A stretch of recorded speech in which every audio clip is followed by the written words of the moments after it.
All right, thank you everyone for joining us today at the for the Schwartz Reisman Institute Roundtable event. My name is David Lee, and I'm a research lead at the Schwartz Reisman Institute.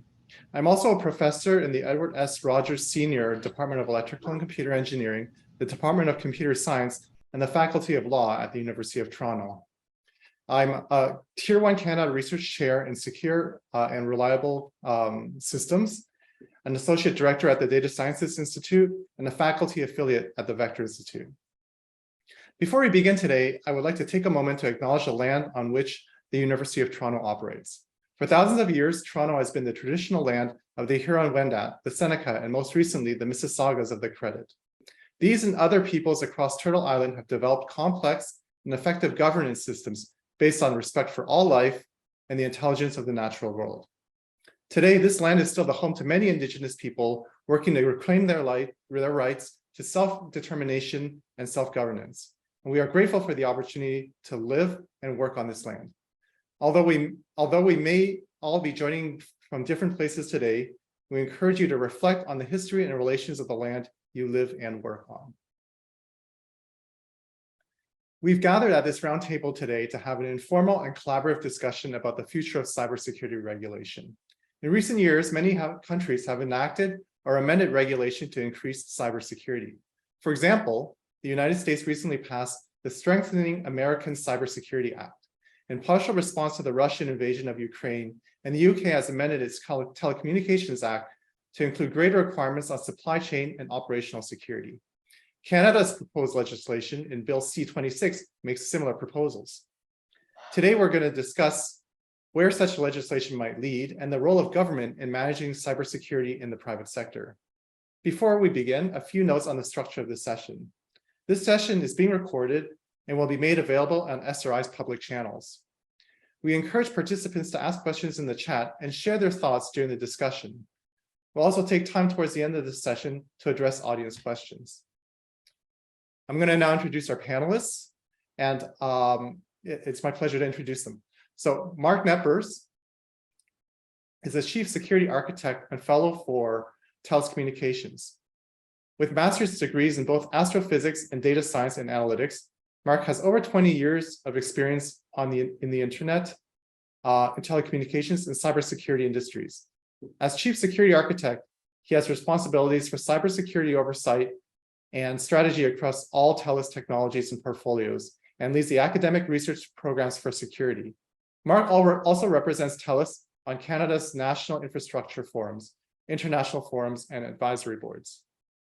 Charles Finlay is the founding executive director of the Rogers Cybersecurity Catalyst at the Toronto Metropolitan University, which was initiated in 2018 with a vision to build a leading hub for cybersecurity innovation. Charles has been instrumental in developing nationally unique programming in cybersecurity training, commercialization, public education, and policy development. Prior to founding the Catalyst, Charles served as the Chief of Staff and Director of Policy to the Ontario Minister of Economic Development and Growth. Before joining government, Charles practiced law at BMO Capital Markets and Torys LLP. Worked as technology researcher at Forrester Research and was a freelance business journalist for the Globe and Mail and the Canada Business Magazine.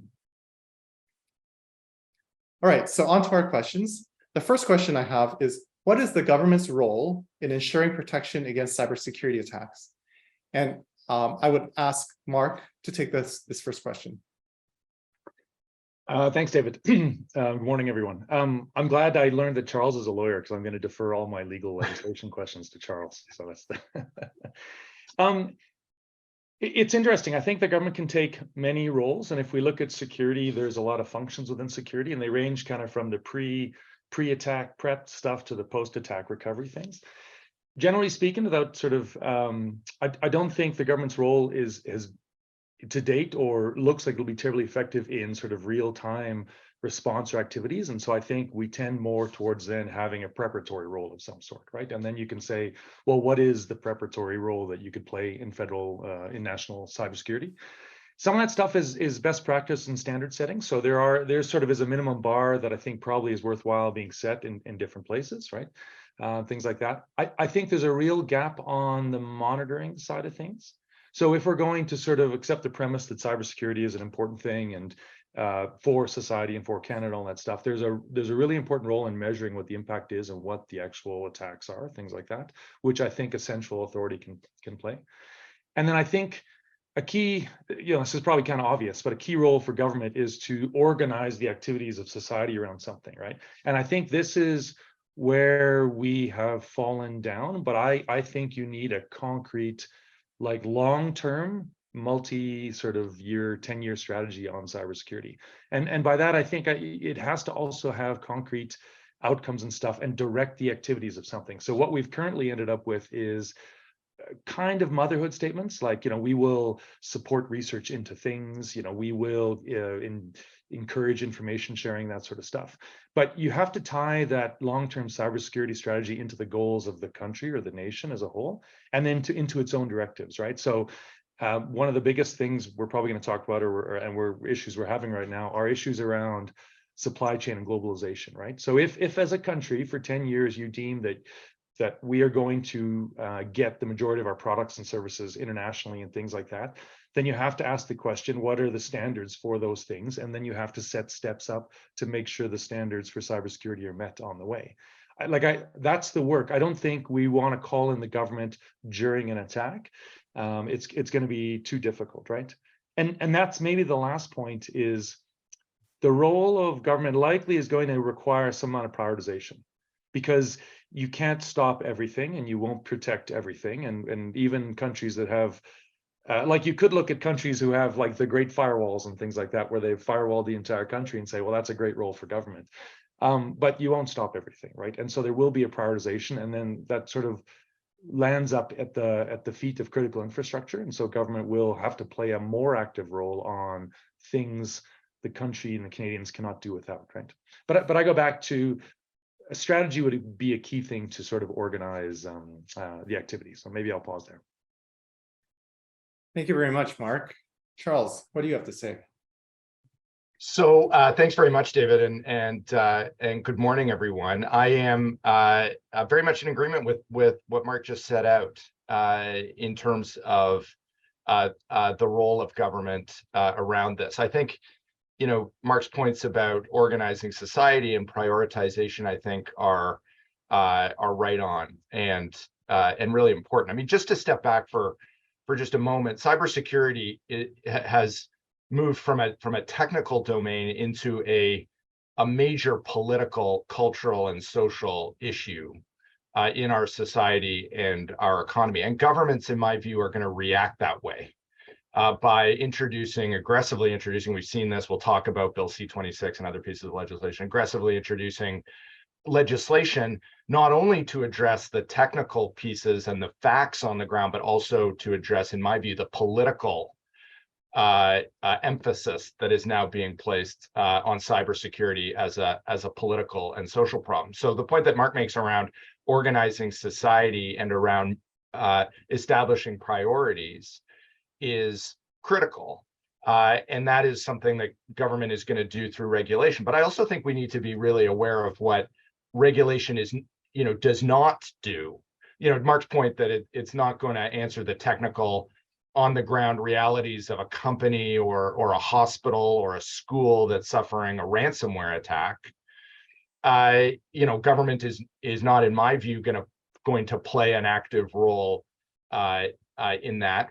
What government can do is drive the priorities by establishing the regulations that make sure that those organizations are prepared for these events.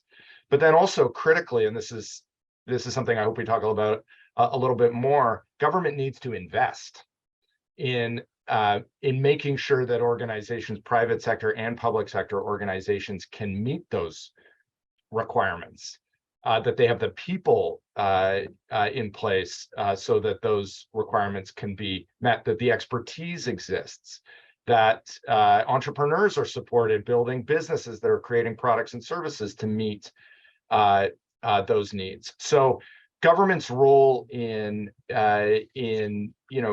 ensuring protection against cybersecurity attacks is a regulatory role for sure, but it also encompasses, in my view, a number of other features related to organization, prioritization, and specifically investment. And I'll just make one other point, which I think is important. I mean, the way that you sort of introduced the panel, I think, is quite right in terms of the United States regulating in response to Russia's attack on Ukraine.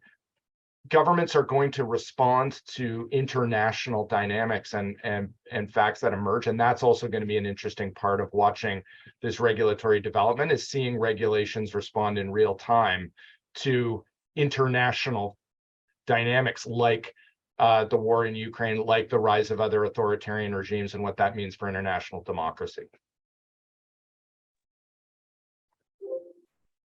And maybe, sorry, David, maybe I'll jump in quickly. Yeah. Like just talking about the role, I think there's some challenges coming up, and so Charles and I seem to be in agreement on the organization study. I think one of the things the government's going to have to tackle at some point is software. Like software is kind of the next horizon of, when we talk about supply chain and global, I'll make references to globalization, because the idea is that we have globalized our economies and gone out to seek products from other places and services where they're most made. Software is now the primary component about just about everything you get, right? And so there will, and that for a security professional is where, the majority of the risks emerge for things like that. And so as we grow and grow and grow and grow, that threshold of the volume of software in Canada is just growing and growing and growing, right?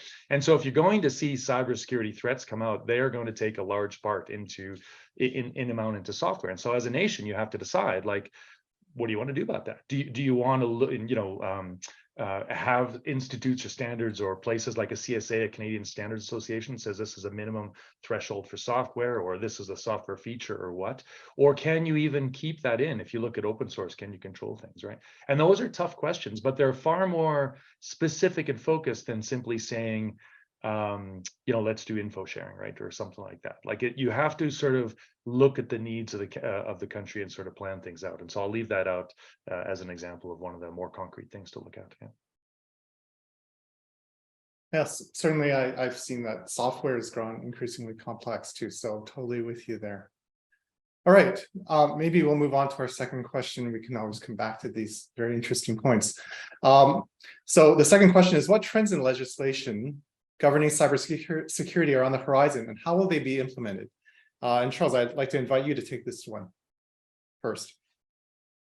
Sure. So I think we're, just as a general proposition, we're going to see, and this is clear in Bill C-26 and the other statutes that David, you described from the United States and the UK. We're going to continue to see governments react to political pressure and the facts on the ground by introducing increasingly significant regulatory regimes related to cybersecurity. I mean, Bill C-26 is well known, is a major intervention by the federal government into requiring particular kinds of work to be done in respect of critical infrastructure and telecommunications firms related to cybersecurity. It is a step forward by the government, by the federal government, into that domain, obviously in response to what our allies were doing and what the government was understanding in terms of its outreach and its consultation. I think that's going to continue. I mean, critical infrastructure is going to continue to be under pressure from cybersecurity attacks. We see no indication that is diminishing. And other critical sectors of our economy and society are going to continue to come under serious pressure. I think about healthcare in particular as an area that, not a federal jurisdiction, again, provincial jurisdiction. So this is somewhere where provincial regulators are going to, I mean, they have, and there are privacy statutes which govern different kinds of disclosure in the case of private information, personally private information being disclosed that requires certain responses from healthcare agencies. But that, I think, is going to be a really important field. So generally speaking, I think we're going to see more, maybe this is just the obvious point to be made. We're going to see significantly more regulation rather than less. And I think that it's going to start to come into provincial jurisdictions, healthcare in particular, and others. So that I think is what the trends will look like. Thanks, Charles. Over to you, Mark. Yeah, I think I sort of pulled out 3 things that I think are happening. It's tough to know if they're trends because sometimes it's not like there's this massive volume of work that's kind of going on, right? But I'm seeing more trends around the active interaction with content, right? So in Canada, for example, let's start maybe with Castle, something like that, where you've got an anti-spam kind of legislation, right? If you look at what's going on now with CRTC, there's a botnet study, right? So should carriers block botnets, right? And what's interesting there is it's not entirely clear what the outcome is. Like, it's not as if somebody has said, well, 6 botnets have taken out 30% of the financial capacity of the country or whatever, we need to stop these. It just is just general idea that botnets are bad, the same way generally, spam is bad and things like that, right? I think that also was reflected in some of the increased powers given to CSE. I think in the last thing where they were sort of tasked more to go after some of the social media in protection of democracy, right? So there was a whole effort in the last time on that. And so what's interesting there is I don't know if I want to see this as a trend, but I totally see it happening. But there is some amount of interaction with content on internets that is going to happen, and how much that gets tied in legislation is sort of interesting. Like, I'm not sure where that's going to go, but I think that's a growing trend. So the third question is, what other sectors do you believe are likely to see increased cybersecurity legislation? We've heard about some of those, such as healthcare and critical infrastructure. I believe that it would be Mark's turn. So Mark, would you want to take this one first? Yeah, I don't know if I think the easiest thing is to point at some of the critical infrastructure sectors, because I think that's fundamentally because I think the struggle is what's the framework for which legislation is going to be enabled. So you already have really broad frameworks, but C26 is really an amendment to the Telecoms Act. And so what you have is a critical infrastructure pillar that already has a regulatory framework to some degree, and legislation's been updated into it directly, right? So I think it's, I'm going to defer to Charles heavily on some of this stuff, but I think it's difficult to sort of enact national legislation, and maybe national isn't necessarily the focus, but that is just broadly cybersecurity, right? So what we've seen is it fits into a framework, which is the thing. So I expect critical infrastructure, where there is a regulatory framework, to see more of that stuff. And maybe I'll pause there, leave it short. I want to see what Charles has to say and then kind of jump in from there. Yeah, no, Mark, I think that's right. I mean, and just building on some of the other points that you were making before, your point on content, I think is really interesting. And this is obviously might be outside the scope of this particular conversation about cybersecurity, but obviously artificial intelligence and some of the new the new ChatGPT and other pieces that have been well documented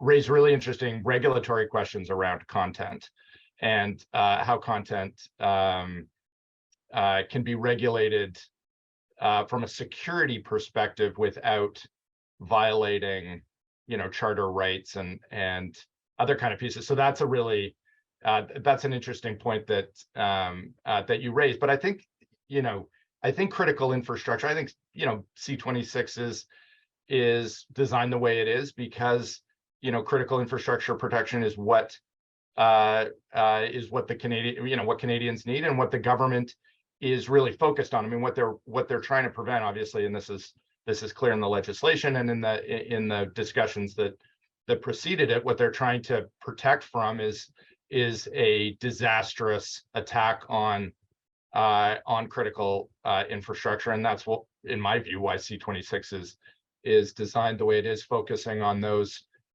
critical infrastructure sectors. So again, I think just in terms of what we're going to see coming up, I think we see the federal intervention on the federally regulated jurisdictions, and then we're going to see the provinces following suit.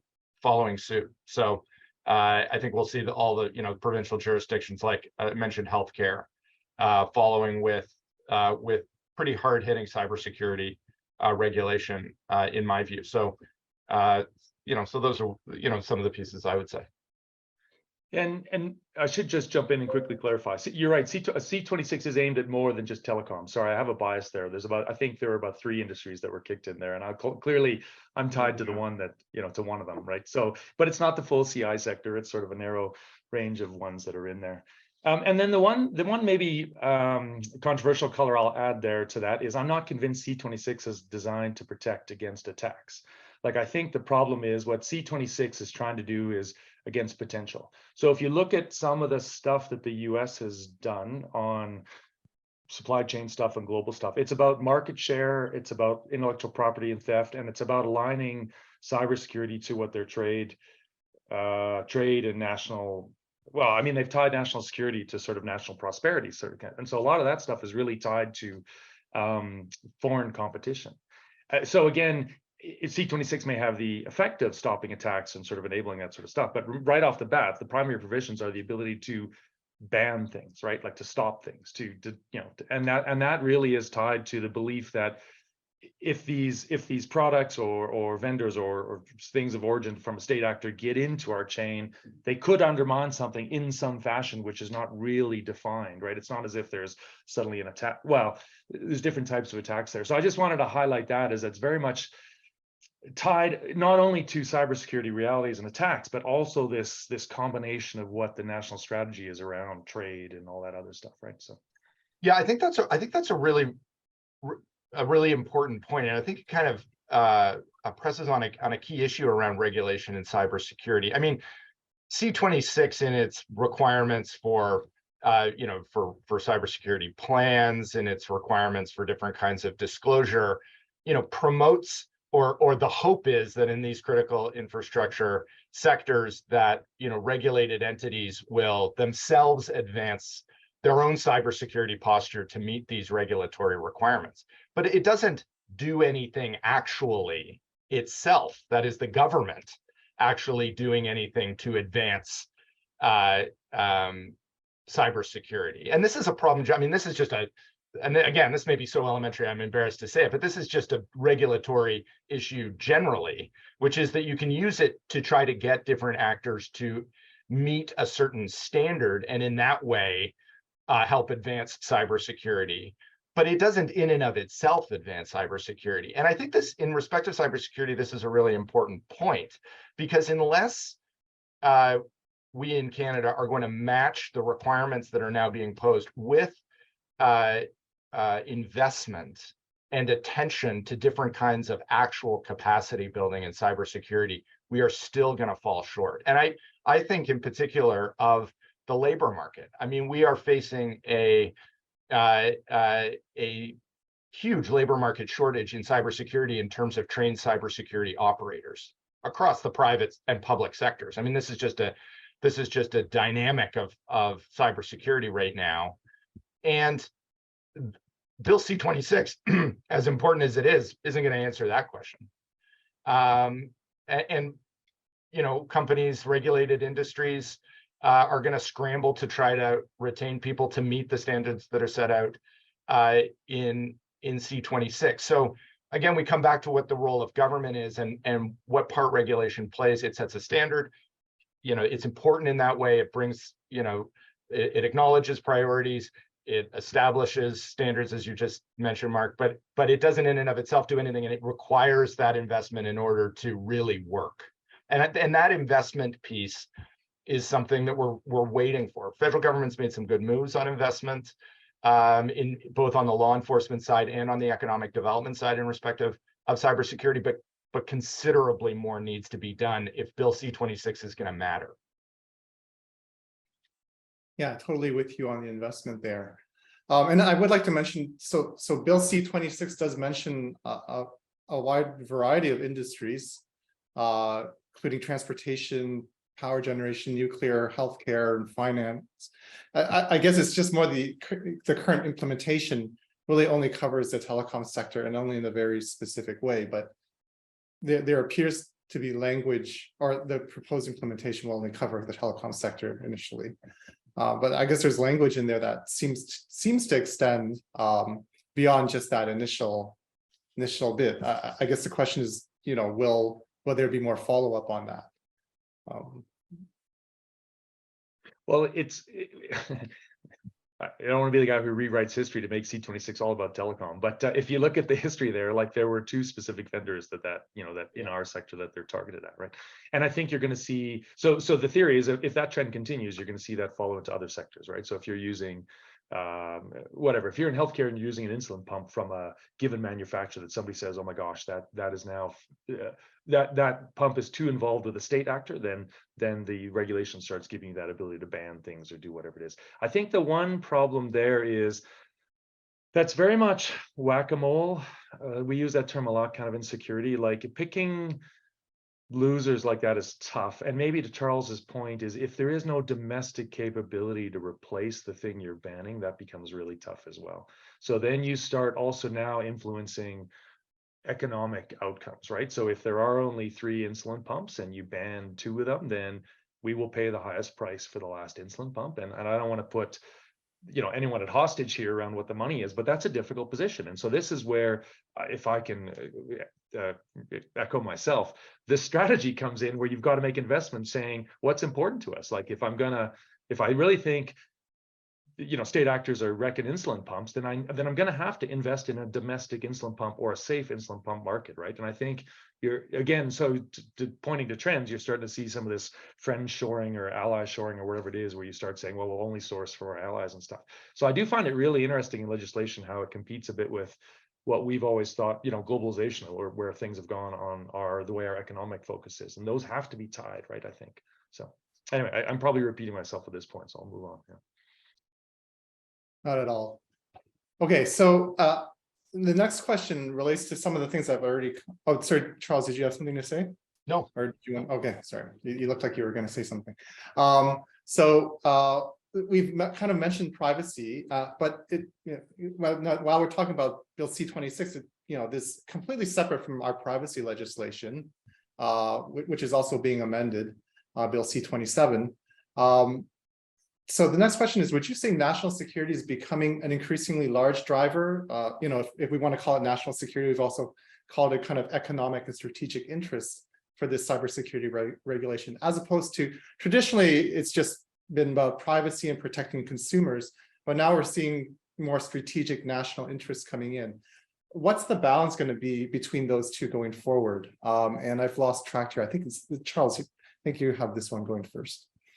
Sure. I think the answer is yes. I think national security concerns are going to start to dominate the regulatory discussions and regulatory responses. And I think that is going to, and here again, I'm not a geopolitical scientist or an expert on foreign relations, but if current international trends continue and the international security environment continues to deteriorate as it did last year, policymakers are going to be incented politically to respond to that through the tools they have at hand, which includes domestic legislation governing cybersecurity. It's also a feature of cybersecurity that domestic institutions like hospitals, like critical infrastructure, are more or less on the front lines of a global conflict in the way that domestic institutions aren't in sort of other theaters. So, for example, the recent ransomware attack on Sick Kids Hospital was launched, we think, according to the public reporting, by a ransomware gang that's based in Russia, that operates, we think, with the tacit approval of the Russian government. And so that creates that essentially puts Sick Kids Hospital in the middle of a national security conversation in a way that's quite unique, and will force, in my view, policymakers to respond, both with regulation, hopefully thoughtful and supportive regulation, and, as we've already talked about, investment. But those attacks are quite dramatic and are cast this problem in a very direct light. So in my view, consumer protection is important, and obviously people are concerned about their data, and that's reflected in regulatory moves. But the national security piece and how it impacts domestic institutions is going to play a big and increasing role as international events unfold. Thanks. Mark, what about you?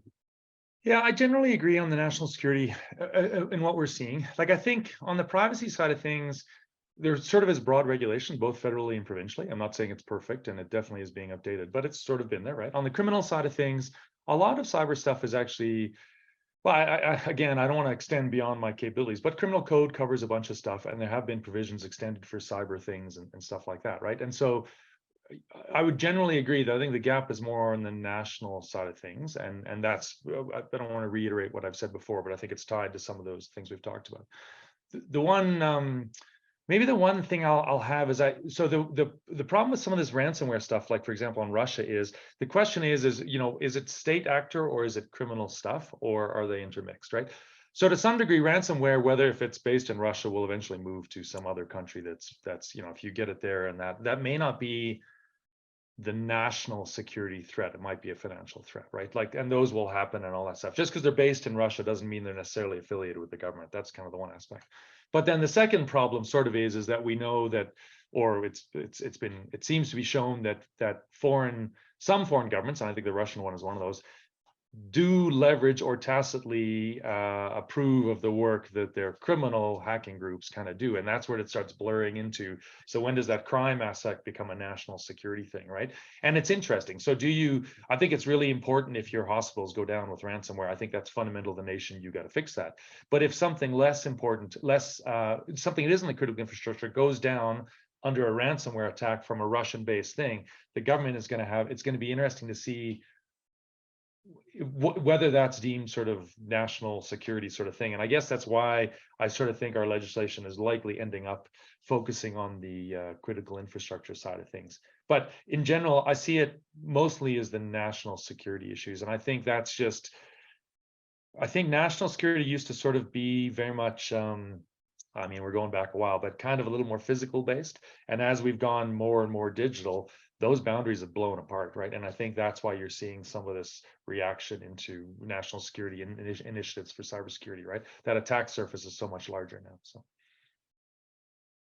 yeah, I just build on Mark's comments. I think, I think that cybersecurity and these kinds of cyber attacks that we're seeing kind of disrupt old notions of nation state actors and what national defense looks like. I mean, it seems to be clear that there's a connection between some national governments and independent but somehow authorized criminal organizations that operate from their territory and launch these attacks. And that's I mean, just speaking from a sort of a broad historical perspective, and I'm over my skis a little bit here, but that's a new, it seems to me, kind of development, and governments are having to react to that in real time. So Mark's point about, well, who exactly is involved here is a really important one, and one that I think policymakers are gonna struggle with. I think they're struggling with it now, and I think that they'll continue to. And regulation is again one tool, but moves pretty slowly. I mean, another thing to just observe about the regulatory mechanism that we have is, and regulation around technology, is that it seriously lags innovation. So these gaps open up. I mean, this again, a pretty elementary point, but these gaps open up where you have essentially unregulated innovation happening rapidly, and then legislative response like Bill C-26 and other pieces are years away from happening. So that's another dynamic that I think is really important to keep in mind. But as we talk about national security and cybersecurity, in my view, ransomware attacks are part of that dynamic, and we're going to look to the federal government for a response to that. They're the national protecting government of Canada and has responsibilities in that way, and governments are going to have the conversations exactly like we're having now. Who's responsible, and how exactly do we combat that? Is it really with regulation, or are there other steps that we're going to have to take, other capacities we're going to have to build in order to answer that challenge? Yeah, and we're increasingly dependent across the board on information technology or computing or all that sort of stuff, right? And I think that's why it becomes national security issues, is what were small cyber attacks and hacking and things like that. As it becomes pervasive, like they can't but help but influence national, they become so important. That's the one struggle. And attribution, going on my earlier point around, is it states or is it criminal or all that stuff? Attribution is always hard in cybersecurity, and so you may just get to the point where you can't differentiate those things. And so if you're for national security, whether it's you've deemed it criminal or not, you will have to take actions against an entire nation, I guess, if that's been if they're in that area. So that'll be difficult. Attribution will be difficult, and I think that's why you are seeing the trend of national security, is it's so embedded in everything now, right? Like it's tough to get away from an IT component of something in everything you do, right? Yeah, I would just, the sick kids one is certainly relevant, but perhaps one of the best known ones is just the Colonial Pipeline attack. And a lot of specific effort was put into attribution. In fact, I think they managed to get the funds back, but that was just a small part of the damage done. So it does seem when it's necessary, resources can be spent to figure out, just like in other more physical cases, who is behind a particular incident. But it's just that it has to be large enough. I don't think they can do it for every case. Right, and maybe the point I'll just to refine that is, yeah, they found the criminal group, but did they identify that was state-sponsored versus random criminal activity? That's a different issue, right? But you do highlight, like, I mean, that is the one where I said hackback legislation is starting to sort of be debated quite heavily, and that's a situation where the government did decide they were going to hack that criminal group back and find the bitcoins, right, to get them back for the thing. But it does highlight a dynamic which we have, which is that was, if I understand it correctly, private infrastructure, like the same as telecommunications, as we've privatized that, and yet it has such an important role in national infrastructure. So yeah, the government has to decide, like, do you intervene on a private infrastructure matter that has such public import and that, right? So yeah, Very interesting. And, right. and just to build on that point, because I think it's a really important one. And through legislative tools like Bill C-26, I think the government is saying, yeah, we are going to. I mean, the government is, if there's a private pipeline running between two provinces, like, let's take the Colonial Pipeline example. If that were to happen in Canada, Bill C-26 as enacted would require, before the attack, would require that critical infrastructure provider to have the necessary plans and other tools in place to prevent that. So I think the answer to the question about, is the government getting into the private sector in terms of critical infrastructure, I think their answer is clearly yes. And as Mark, you've mentioned, their answer is clearly yes on what technology providers can telcos use. They've been very explicit about that as part of C-26, and I think they're stepping out into the private sector in those critical infrastructure regulated sectors as well. Another regulated sector we haven't talked about, but that's key, mentioned in Bill C-26, is banking and finance. This is another sector that's ripe for attack. It's already been, lots of cybersecurity concerns around this. Parts of it are federally regulated, parts of it are provincially regulated. And I think we're going to continue to see the feds really heavily involved with the banking sector to ensure that they can meet cybersecurity requirements. And then I think provincial regulators will be looking at the securities markets, which they regulate, in order to ensure that our exchanges and other kinds of critical infrastructure related to finance are protected. So, that's another area. But just to the point about the private sector and government, I think the government now is just saying, we are going to be involved. You are going to see us in your offices asking you about what your plans are. Great.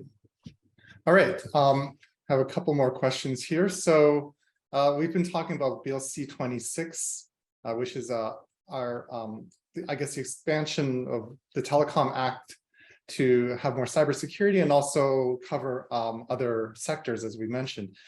How does, or maybe I should say, does this approach differ from other countries? And if so, how, with countries like the UK and USA, as mentioned earlier, also enacting legislation in this area? And Mark, why don't you take this one first? Yeah, so I think generally from my observation, we follow, right? So we lag or we trail. So you look at what the UK and the US does and things like that.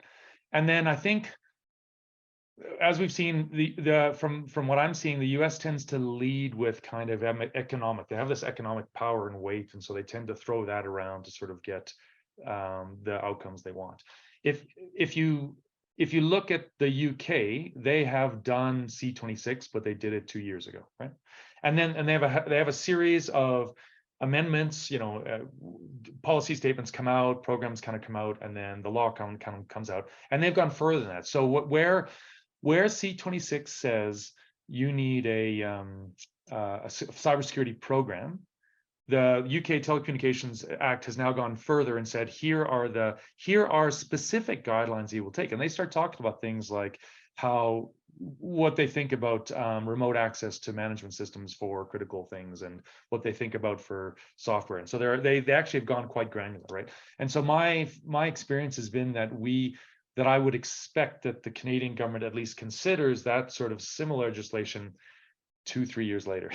So in a few years, we'll see this show up, and then they'll say that seems like a great idea. We don't. I might be wrong, so let's see what Charles has to say. But I feel like we follow the UK more on legislation. So from a legislative framework, we feel to be more aligned with them.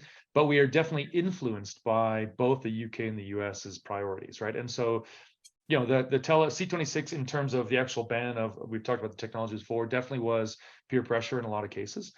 We had our own intelligence on what we wanted to do there and things, but definitely there was pressure from the US, and the US. So I would say that's the case. Maybe I'll pause there because I'm starting to circle my words, but I would say we tend to lag, and I would say we tend to follow the UK in terms of more specific actions, right? So, Charles. Yeah, I agree. I agree, Mark. I think we do lag. I think we lag in the legislative pieces, and in my view, and I've talked about this, so I'm repeating myself, but in terms of investment, particularly in law enforcement, actually, and this is a whole other separate discussion around cybersecurity, but we lag both the UK and the United States quite badly, in my view, in respect of cybersecurity investment in training, particularly for law enforcement, which is something I think we need to pick up. But I think that's absolutely right. I mean, I think Bill C-26 and other legislation that's being brought now can be read as Canada's effort to catch up to its allies.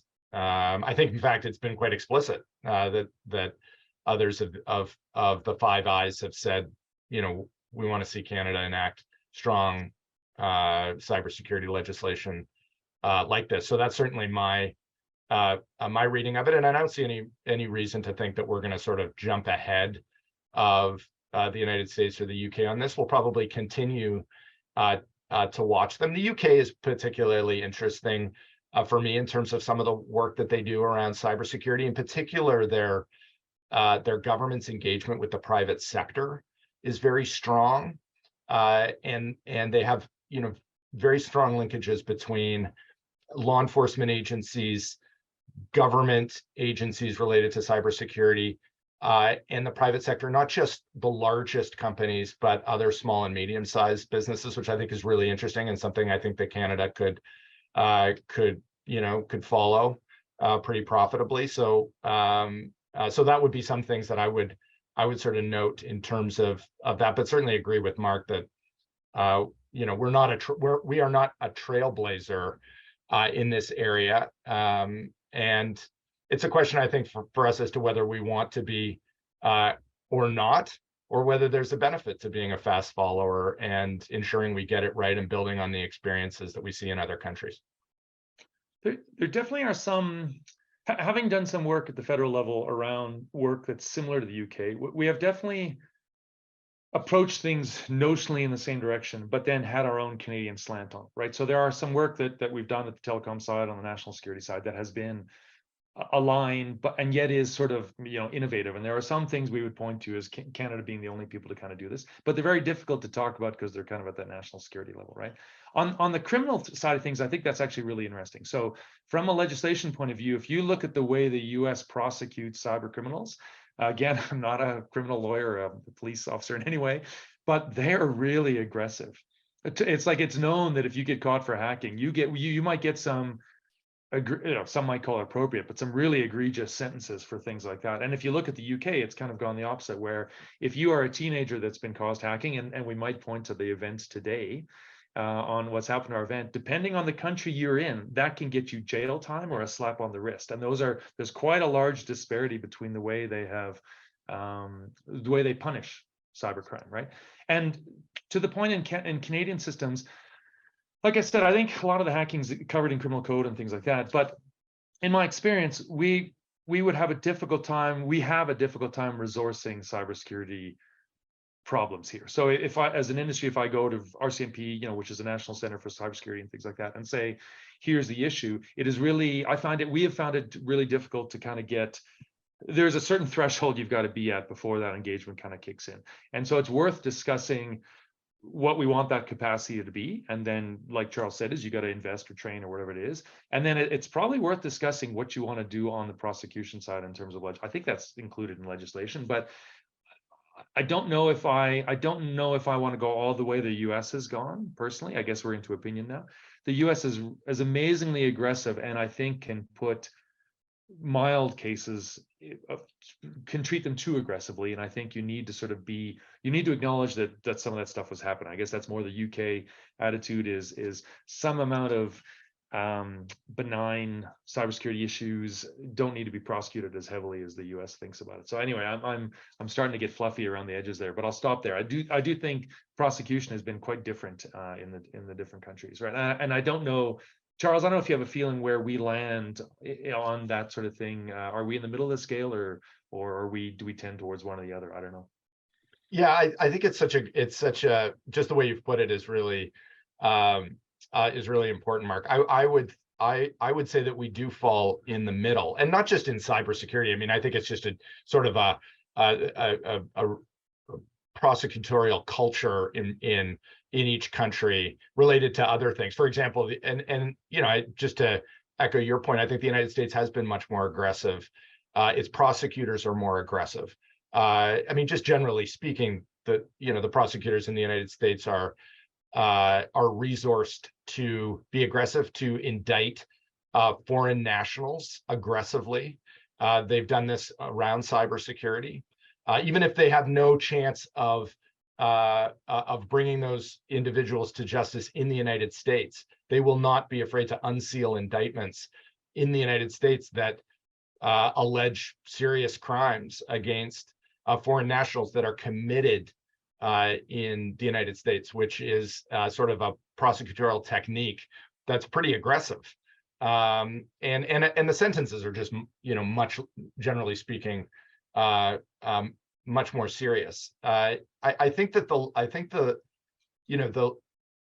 the investments in training for law enforcement is something that's really important. I've said this before, so I'm just repeating myself, is something that's really important in Canada. There have been good investments.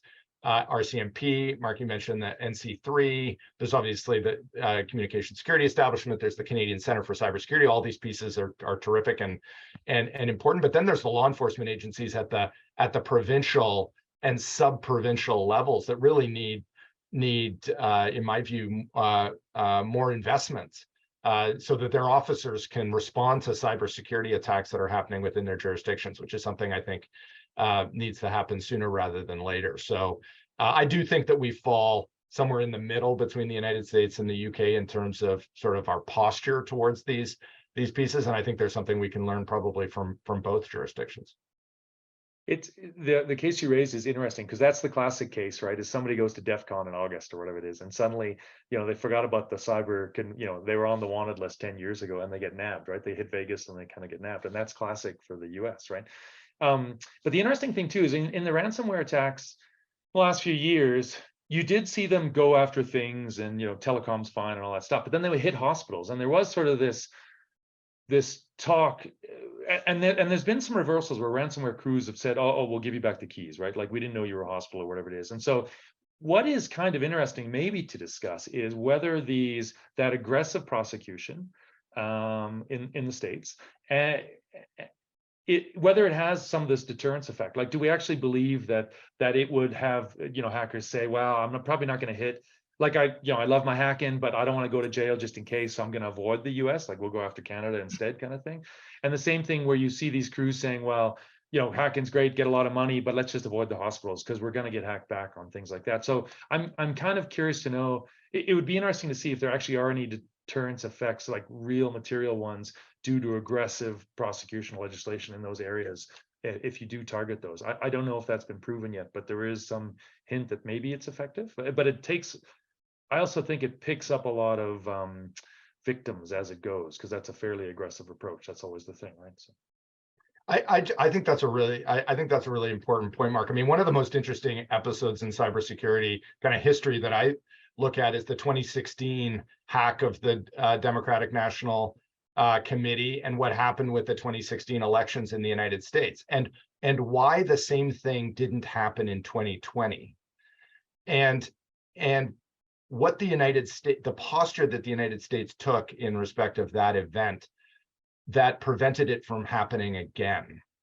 was and this is all sort of, I mean, I'm not cleared to, I don't know anything that isn't in the public papers, both either in Canada or in the United States. So I'm not privy to any classified information, but certainly there's been reporting around the United States going to the actors that caused the 2016 hacks and saying, we can do this to you, essentially, stop doing this. And they had the capacity to make good on that threat if they needed to, and the actors paid attention to that, and it didn't happen again in 2020. So your point about, what are the different kinds of capacity and what are the deterrence effects of having capacity in that way, I think are really important. And I think it's something that Canada, and maybe this is already happening in squares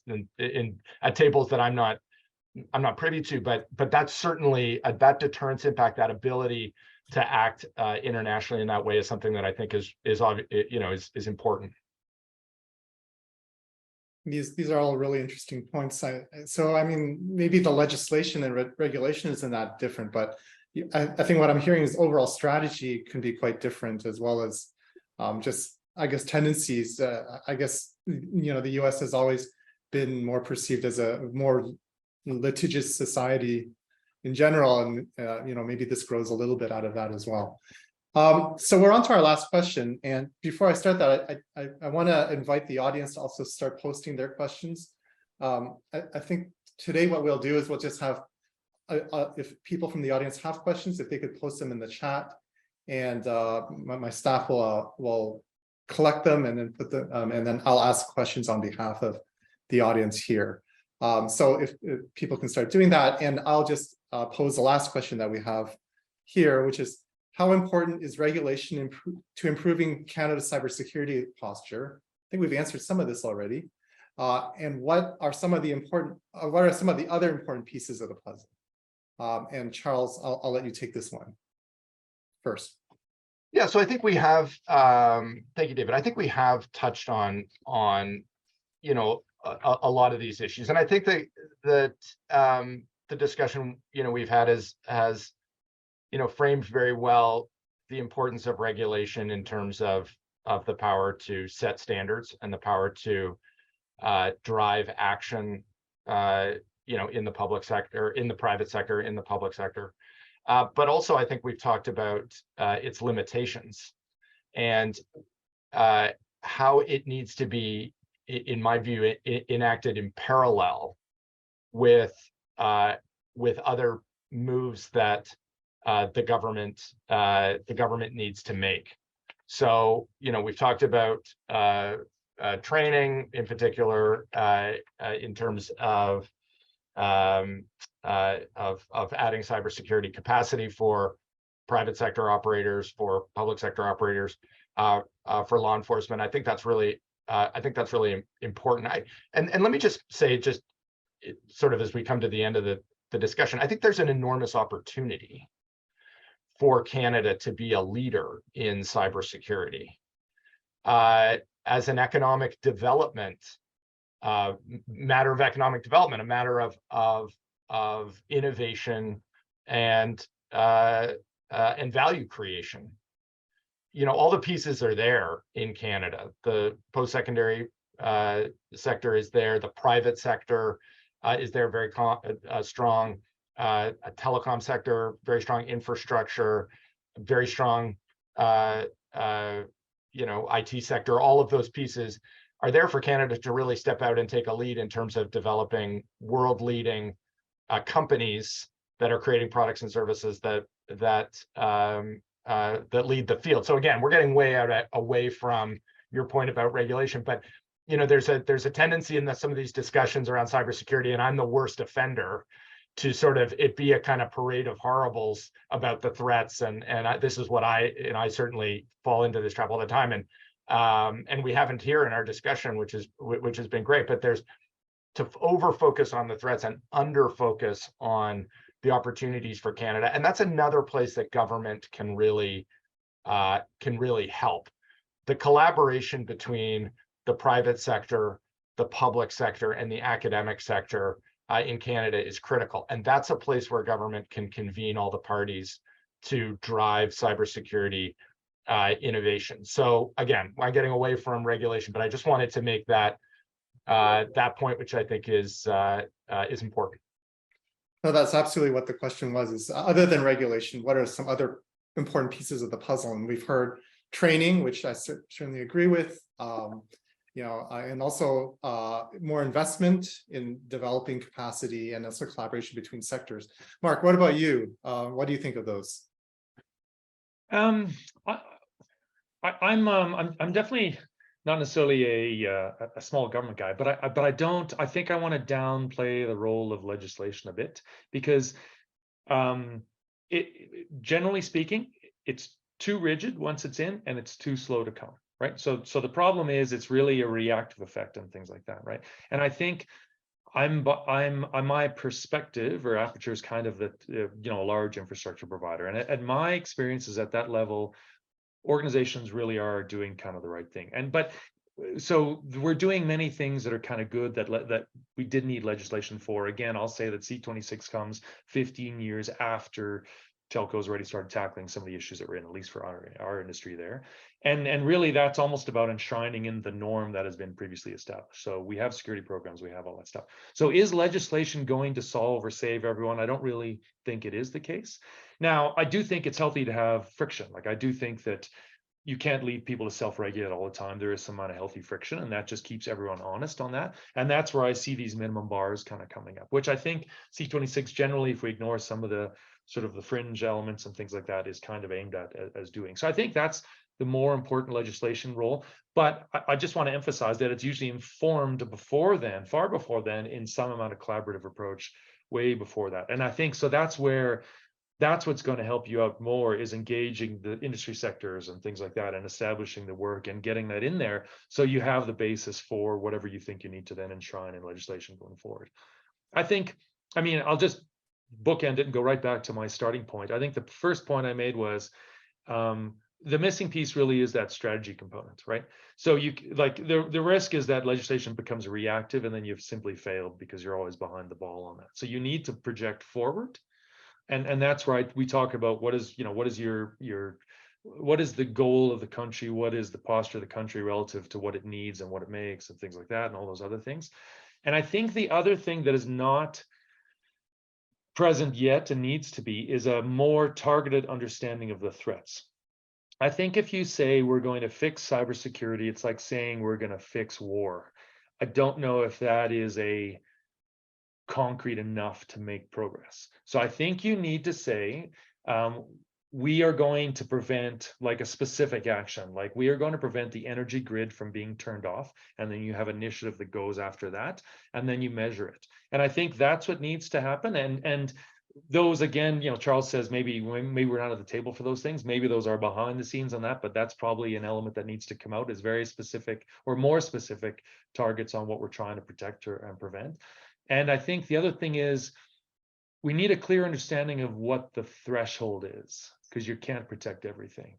So if you're going to say, like, we're going to protect Canada from cybersecurity, what does that mean? Like, does my grandma, does she above or below the threshold for, like, getting her Gmail account hacked or something like that, right? Versus, to Charles' point earlier, the SOC TSX goes, something like that. We've got to establish some sort of thresholds, because it's not nice. It's not fun doing that, because somebody's always on the wrong side of the threshold. But we don't have unlimited resources. You got to make an investment, right? And you got to pick and choose something, and you got to be targeted about what you do. And so I think that's the missing element, is the targeting of some of the actions around national strategies. And again, I think we need to set our sights 10 years out kind of thing, and start working, set yearly steps and projects to do it, but you've got to have a 10-year out plan to kind of do that. So that's where I fit into things, right? Thank you. I think we have a little time for questions from the audience here. So the first one we have here is from Vines Harish. Hope I'm pronouncing that correctly. Vines asks, I'm a medical student with a background in CS, so my interest is in healthcare and cybersecurity. Since health is provincially administered, how do you see the fragmentation of our health systems as a challenge to maintaining a strong cybersecurity posture? Charles, do you want to take that first? Yeah, I'm happy to jump in and try. I think this is a terrific question, and I think this is sort of a classic Canadian problem, that some of our key jurisdictions are provincially regulated, and this is something where we struggle with across domains. I mean, look at securities regulation. I mean, every single province has its own Securities Act. I mean, does that make any sense to anybody? It doesn't. But it's the way that the country was established. So your question about healthcare is exactly right. Healthcare, a provincially administered, partially federally funded, but provincially administered jurisdiction, and how we can create efficiencies between and among provincial jurisdictions. And I think that there's a really important role for the federal government to play in bringing the provinces together around the provincial jurisdictions, so that we're not doing this, we're not having to repeat best practices in every single province separately. I think this is a really important point. There's just no benefit to it. We don't have the resources, we don't have the time. So there's some terrific work happening around cybersecurity investments in the healthcare sector in Ontario and in other jurisdictions. We need to establish the best practices nationally, and then we need to get everybody around the table so everybody's following these best practices. Same thing in other provincial jurisdictions. Post-secondary education is another classic. Securities buying and selling, another classic. So in these provincial jurisdictions, it is you're right to identify it as a serious challenge, and it's one that it really has to be addressed.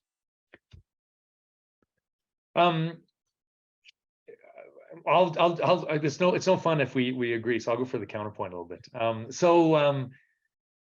You're right. Let's say healthcare is federally funded, right? But not really targeted, right? They dump in buckets of money, and then it has to be spent in the province. So the problem with the national standard for healthcare is that if you say you got to do X, and then the provinces have made individual decisions about how things get funded, that X may not fall in the right funding bucket. So I think to some degree, the cybersecurity has to be tied to how it is run. Now, I think there's probably a role for this is kind of a classic.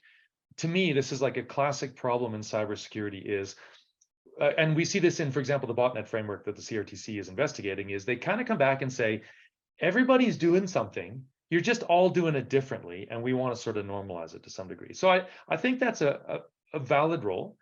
But there is benefit, to having it done differently. Like that's where we talk about innovation, right? So if you're going, you will have more innovation if you've got multiple jurisdictions going after different solutions. If they then talk to each other and saying, here's what we found more successful given this and that, and things like that. And they will be more targeted within the way they're specifically implemented in healthcare. So sure, let's get some basic standard kind of thing, but let's not crush that innovation by saying it's all going to be exactly the same nationwide when we know it's administered provisionally. Let's allow for some innovation within those things, because it will take, it's not there, the answer is security. There's principles that are broad and easy and simple, but the implementation and the actual solutions are actually fairly custom in many cases. So yeah, I think it can go, I think it could work for you to have it fractured. But the downside of that innovation is there are innovation losers and winners, right? And so the deal is, how do you cap the loss on the losers and bring them back up to where the winners are, right? So I think that's an interesting challenge, but it has potential, right? I think you have potential if you diversify a bit like that. Yeah, I think I like that, and I mean, you're right. It isn't any fun if we totally agree on everything. I think and so let me just press the point a little bit. I mean, the challenge in the healthcare sector across the country is money. I mean, there just is, the system is underfunded across the provinces. So my concern about allowing geographic divergences in jurisdictions going off on their own is that it can be unnecessarily expensive. And some of the worry I have about cybersecurity in healthcare is it's because every penny is so precious in the healthcare system, those investments aren't going to be made.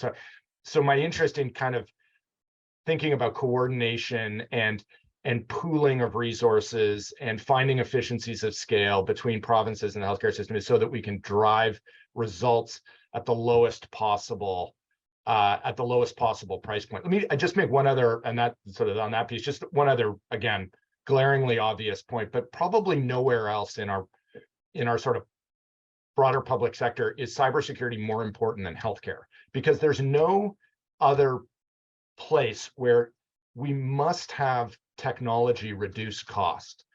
If healthcare continues at its current rate of growth in terms of expense to society, our public healthcare system is essentially unsustainable. Our hope lies in technology reducing our healthcare costs so that we can maintain our public system, in my view, or at least part of our hope is that happens. If people lose faith in technology and healthcare because of cybersecurity attacks or privacy breaches in healthcare, we are in deep trouble. So I love the question about healthcare, because I think it's so important around cybersecurity and healthcare for the maintenance of our public healthcare system.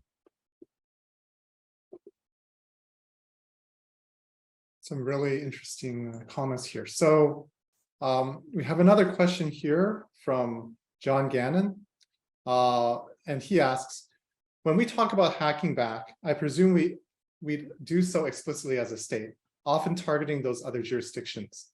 How does that explicit international state action interplay with international relations? A complicated question there. I'll jump in and start, if that's all right. So Canada hasn't historically done a lot of hackback. So we have not necessarily maintained like if you look at defense, right? Like you've got a defense capability and an offensive capability. We have not actively maintained an offensive capability. So that has really only just changed recently. And the comparison I would make to that is the classic one. Well, on the we often, when we talk about hacking and things like that, or state level stuff, and we often sort of point to the other guys as being, the problem, things like that. But so within our own ally community, the one you'd point to is Stuxnet, right? So the US went out and deliberately, or I think everyone totally believes that. I don't know if the US has ever said, yes, for sure, we did that, but everyone is on that boat, and the evidence seems to be there, that they went out and hacked the centrifuges in Iranian sort of nuclear material production, right? And so that was a subtle thing, a covert thing, and they never talked about it, but everyone has sort of tracked back to that. So, and they've been doing that for years. And so that's what's interesting, is some nations have had an active attack component, and others haven't, right? And it really, I don't know if I don't know if the election stuff led to Canada doing it, but it is coincidental that at the time where we were sort of having election interference, and we saw the stuff in the U.S. with Charles referenced as well, that we started saying, man, we should take some action there. And it wasn't, Canada is less on the hackback stuff, and now I don't know what we do, right? But the one interesting thing is when I talk to sort of people who are more politically minded, they said espionage has always been part of statecraft. Like, it's not the same as war and crime and things like that. There's always been people stealing secrets and things like that. And so when I talked to sort of a few people more in the political realm than I did, there's more of a tolerance for sort of this espionage-y thing, right? As kind of the status quo, and things will happen and protect against it and that and stuff. Now, that's not quite hackback, but I just wanted to sort of highlight that because it gets into this awkward, like, there's just, once you get into cyber offensive operations, are you doing it to destroy something? Are you doing it to get revenge or recover assets? Or are you stealing things? And there's a whole spectrum of kind of things that sort of go. So in the question around, does it, if I remember the question correctly, we're talking about, does it impact on international relations? Like, clearly some of the statecrafty stuff does, the espionage stuff does. The hacking of centrifuges was almost like an extension of a military arm, and you've seen that in other areas as well. So yeah, I think it definitely has an impact, but it feels like at some level everybody is doing a bit of that. In the case of the I always get the name wrong, the Capital Pipeline thing. Yeah, Colonial Pipeline. Colonial Pipeline, right? I always get that wrong. I don't know why. That almost was after a crime group, so I don't think we saw any state response to that where anybody said, oh, whatever, some state didn't come back and say, you stole our Bitcoin that we legitimately stole from you through some attacker group. So that almost had no state implications. But to our earlier point, I don't know what happened behind the scenes because some of those things are embedded. So yeah, there can be relations issues going on. Clearly there's been, well, I'll leave it there because I'm going to ramble on around all over the place, but let me stop there. So.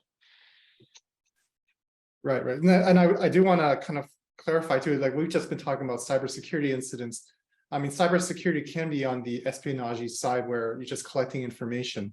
But I think we've also been talking about incidents where it's more like sabotage, where there's more collateral damage than just, information was lost. And yeah, I just wanted to throw that out there, that there are two sides to this. Charles, on to you. Yeah, no, I think it's, listen, I think there's a question about what a cybersecurity attack is. Is it old-fashioned espionage related kind of low-level activity that nation states just do and everybody does it? Or is it something else? Or is it closer to an actual violation of national sovereignty that must lead to a response? And despite the fact that this has been going on for a long time, I don't think we're much closer to really understanding where those lines are and what they mean. And maybe it depends on exactly the nature of the attack and exactly what happened. It's clear that the Americans thought in the 2016 attack that crossed a clear line. I mean, the Obama administration took, after the attack, before Trump was sworn in, the Obama administration took action against Russia in terms of imposing sanctions against Russia. So there's clearly that incident crossed a line. I would argue that the cybersecurity attacks that were launched by Russia, that accompanied Russia's invasion of Ukraine last year, clearly that's a part of a war effort.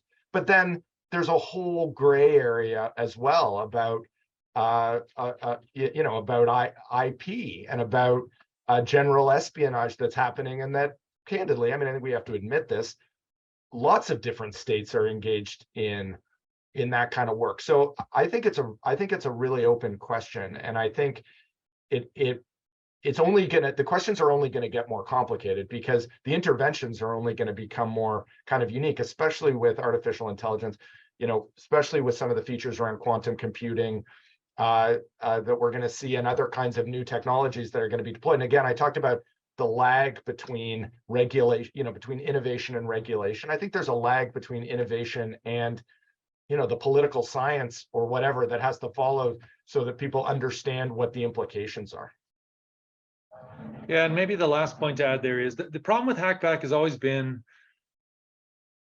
are you hitting the right people? Like, there's innocence, like, can I go back, right? So if you just look at like a botnet or something that does that, if you hack them back, likely it's going through some innocent intermediary along the way, right? So for Colonial Pipeline, like, there's a crew, and so you can go to dark web and you can see if you can track these people out and trying to get them at that. So where you'd get into real trouble with hackback is you hack back at something. So they take out your power grid, you take out their power grid. And I think, I think there's rules or sort of at least principles in war around proportionality and things like that. So you got to worry about not overdoing it. But the problem would be that you hack back and take out something innocent. And I think that would really cause obviously a state level response or like a diplomatic issue. And those are difficult ones to figure out. Like, I think it's difficult to do the hack back and do it without taking out someone innocent, right? That's the downside. And I think, just building on that, I think there's another really interesting feature of cybersecurity, which in some cases, the cyber weapons that are used can then be used against other adversaries. I mean, that was with the Stuxnet attack. Famously, it was more than the Iranians that were impacted eventually. It was allied countries and other kinds of infrastructure that was never intended to be originally impacted. I mean, there's open reporting on the NSA being breached and cyber weapons being taken out of the NSA arsenal essentially and used by attackers then against targets in the West. So there's this really sort of unique dynamic around cyber weapons and how they can be used once they're deployed against an adversary. So Mark, to your point about hacking back, sure, you can hack back. You might hit an innocent party, which is a big problem. Even if you hit the guilty party or your attack goes as you want it to, what happens then to what you've just done? So there's a lot of complexity around all these pieces. I find, that obviously require a lot of scrutiny. Yeah, and one interesting dynamic there I'd like to add on is that unlike conventional weapons, a lot of cyber weapons, once they're used, they become less effective going forward because how they work. So there is an element of keeping the 0-day or having this weapon that or ability that people don't know about. Once it's used, it loses effectiveness, which in itself, it changes the equation a bit. All right, and then this is more of a comment, but I think we can also turn it into a question from Daniel Gruner. Sorry about that. Government and legislation are mostly reactive and not proactive. Also, they are mostly political and not always informed technically. For example, the Huawei ban. Yet, without legislation, there can't be enforcement. Those of us on the ground providing services have been worried about cybersecurity for a long time. In my case, it is provision of high performance computing for academia. We do all we can to be secure and mitigate against attacks. When government agencies get involved, they don't always understand the services and then mandate that they be secure. We need more dialogue between practitioners, not just politics. Security posture needs to be more than just posturing. And then there's also the issue of funding, of course. So I guess, we can read into a number of questions there. It seems to be that there's a feeling that legislation is still important because I guess ultimately you need legislation to do enforcement if that's what we want. And also what we've talked about in terms of coordination. So I see you on mute there. Mark, do you want to go first one on this one? I'll just tackle one side of it. I think I always point to doctors. Like people sort of think, oh, my doctors know everything. Like I'm going to go to the doctor and things get solved. But it's a profession. It's a people just like everyone else, and they don't have, it's not perfect and it doesn't work. I think the same thing applies to cybersecurity. So we look at things like federal security agencies and say, oh my God, they're going to help us and solve us. But the truth is, if I look at telecommunications, they don't know as much about telecommunications as we do. Like that's sort of, now they definitely know stuff, and I think that's great. And they definitely have an interesting aperture or sort of perspective at things like that, and they get information from their own network. So there's valuable things that sort of fall in, and I've often found that the information gleaned from them is more interesting than the advice I get, right? Because the struggle we have sometimes is the advice on the compute side is often, or on the sort of technical side is often technically correct, just not practical or possible. Why? Because there are realities in this world, and maybe back to Charles's point is there's only so much money in healthcare. Like, and so the one struggle I have a little bit with some of the federal work is their mandate is protect. And so you don't have the same cost level thing. And so you will aim at all the threats and try to protect against everything, and you offer these things out. The struggle with on the industry side is you need to prioritize. Like, you need to say, I can't handle every threat. I'm going to do the top 3 threats, and some will go away, and I'm going to do this in a different way, and things like that. And I think that's where the difference has been. And so where I've really found the most effective work is on the collaboration side. So agreed, I think we've tackled the regulation stuff. I do think there's some requirement in there, but it is late. I do think that collaboration is really important, and I don't think you can assume that your government cybersecurity professionals got all the answers for you. I think, honestly, you've got most of the technical answers, and you need to prioritize, but that collaboration is going to help you focus that kind of work. That'd be the way I would probably more approach it, right? And that's only part of that comment, but I'll pause there and let Charles jump in. No,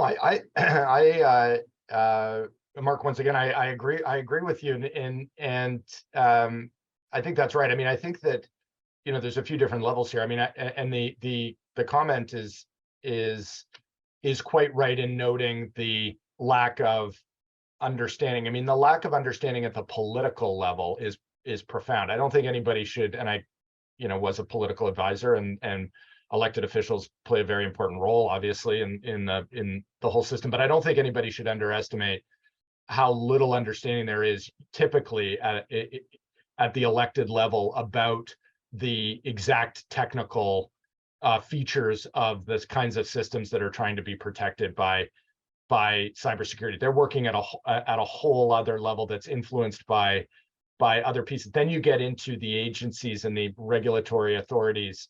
And, you know, in my view, that's a really tough piece there. I mean, going back to the labor market issue, I mean, who are the human beings that are actually leading these regulatory, or not leading regulatory agencies, but are part of the regulatory agencies, are implementing these regulatory requirements on the ground? It's very difficult in many cases to staff up these organizations and all those sorts of pieces. They're very well led right now, and they're good people who are working in those different organizations. But that, you know, that dynamic about, Mark, that you describe about, you know, the folks who are coming in and saying, you know, here are the regulatory requirements, they're never going to understand the business as well as you do, as well as the people who are on the ground. And it's a tough dynamic, and I fear that it's not going to get better. It's going to get harder. And that, you know, that then, you know, really does suggest this a limited, smaller government approach, where government is really focused on, again, things like collaboration, bringing private, public, academic sector together to drive these kinds of improvements in cybersecurity. So I really think that's important. Government has to recognize that it's not always well positioned to get too far in the weeds on regulation, and in many cases that can be, you know, very counterproductive and put a burden on organizations that are trying to move fast. There's a balance to be struck, in my view, around effective regulation, and it takes a little humility on the side of the government, and similarly a little enthusiasm on the side of the private sector stakeholders. And it's really tough to come up with the priorities too. Like, I think the question was like, you know, I do computing for research, right? And so the other struggle we have a little bit is, I go back to, I mean, maybe I don't want to be a defeatist, but you can't get everything, right? And so you got to prioritize all stuff is the one struggle. So then the question is like where does research and the enablement of research fit in my grand scheme of priorities of cybersecurity protection? I think that's a difficult question. And it can't be done in isolation. It has to be tied to where you think your future national development goals are, and so this is my strategy argument. And so that, I think that's one of the struggles there. And then the other thing, typically, I like to focus on outcomes more than measures, right? And so rather than saying your compute needs to have a secure storage for creds or something like that on it, or some sort of, something specific, you want to more define the outcomes. And again, that's also a little bit harder, and then leave kind of some of the technical measures up to the people implementing stuff. And so that's sort of where I go to. And I don't want to underplay the technical help we've had from government agencies and entities and people there, lots of informed people. It's just that there are different priorities, and the industry side of things, we can't do all the things the government wants. That's a struggle, and they may not make sense. And so you have to have that discussion. So I'll stop there on that kind of point. So. Yeah, and we're just about out of time here. So I'd like to take this opportunity to give a warm thanks and to our two panelists here, Mark and Charles. You've been wonderful today. Certainly, I have my applause, and I'm sure the audience also appreciates all your comments and thoughts. And we've heard about a number of interesting things today. Certainly seems like regulation and legislation won't accomplish everything, though it's certainly a piece of the puzzle. We've heard about better strategy, more investment, and certainly training for practitioners in the industry, for law enforcement. And though it wasn't mentioned, maybe I'm hearing also training for MPs or the people coming up with the legislation. And I think it's been very fascinating. So again, thank you both of you for taking the time. Lastly, I'd like to encourage everyone to join SRI's next virtual event on February 28th, which is the fourth installment in the Women in AI Speaker Series with Arisa Emma from the University of Tokyo, who will be speaking on building AI governance ecosystems. Details can be found at SRI's website. And thank you again, everyone, for attending this event.